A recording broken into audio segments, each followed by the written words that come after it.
Ey oğlum, dünyaya o qədər aludə olma ki, axirəti unudasan. Dünyaya o qədər etinasız olma ki, müftəxasına, başqalarına yük olasan. Oğlum, səndən əvvəl atalar öz övladları üçün mal-dövlət toplayırdılar. Amma nə mal-dövlətin özü qaldı, nə də sahibi. Ey oğlum, elə hesab et ki, bu dünyada səni bəzi işlər üçün nökər tutublar.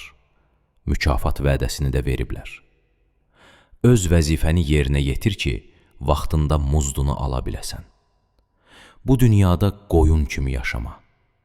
Qoyunu otarırlar ki, kökəlsin, kökələn kimi də kəsirlər. Dünyanı körpü hesab et.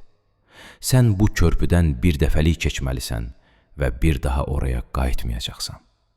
Ey oğlum, bil ki, qiyamət günündə Allahın hüzurunda səndən 4 məsələ barəsində soruşulacaq. Cavanlığını hansı yolda keçirmisən? Ömrünü nəyə sərf etmisən? Mal-dövlətini hardan qazanmısan və nəyə xərcləmsən? Həmin gün suallara cavab vermək üçün indidən hazırlar. 1000 nəfər dostun olsa yenə azdır. Bircə düşmən qazanmağa da çalışma.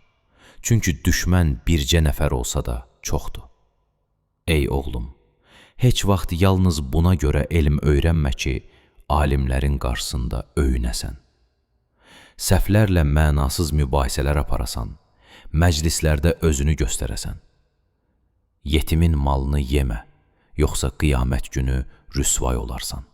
Və sənə əmr edərlər ki, yetimin malını özünə qaytarasan, amma bunu edə bilməzsən. Günahlardan tövbə etməyi təxirə salma, çünki ölüm qəfil gəlir. Ey oğlum, hər kim ey Allah bağışla desə, günahları bağışlanmaz.